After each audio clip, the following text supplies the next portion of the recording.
Hey guys, I'm attorney Roger P. Foley, and sometimes there's just funny moments at the courthouse. Now, I don't know if I would call this a funny moment. It was a funny moment for me, but I don't think it reflected well on the practice of law or lawyers in particular.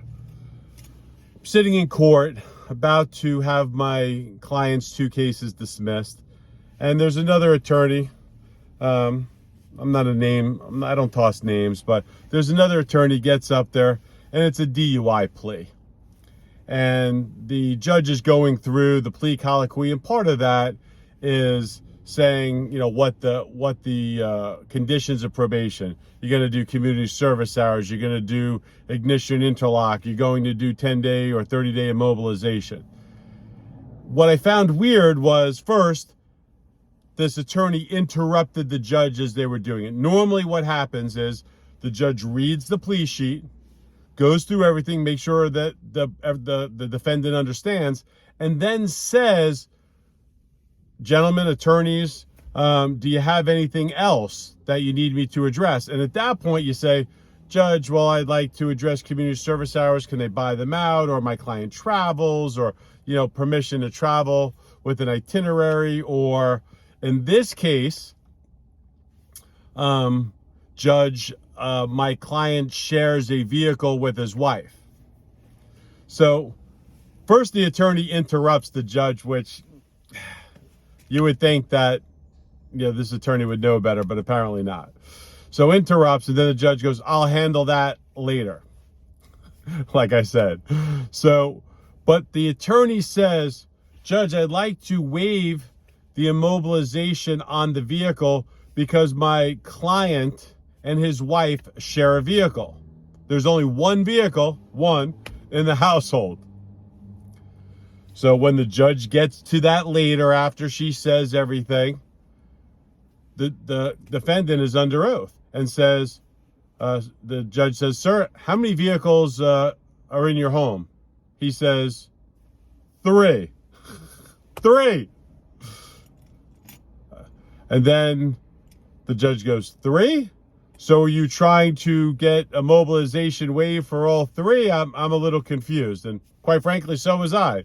So the client goes on to say it's him and his wife, and he has 3 daughters of driving age.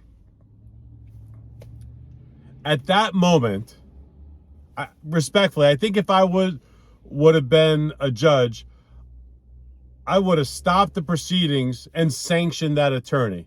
And I probably would have filed, because I think it's their duty, I probably would have filed a complaint with the Florida bar. Why do I say that? An attorney is as good as his word, right? And I know there's probably the haters on attorneys, and they're salesmen and they'll say anything. You know, this car was only driven on Sundays by a little old lady to the to the church and back. No, that's not what it's supposed to be. We're held to a higher level of ethics, of standards, and it's upon us as attorneys to implement those. So I said it was a funny moment, but not necessarily for the system. It was funny because I smirked thinking, well, here it comes.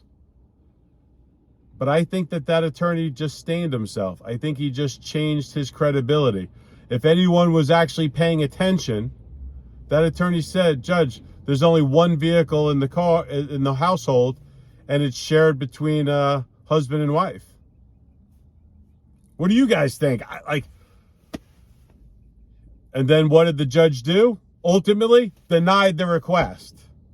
I think the attorney and the client got off on this one. So, but the judge picked it up and said, no, I'm not granting that. And kind of looked at the attorney, and I thought to myself, oh my goodness, your credibility is gone.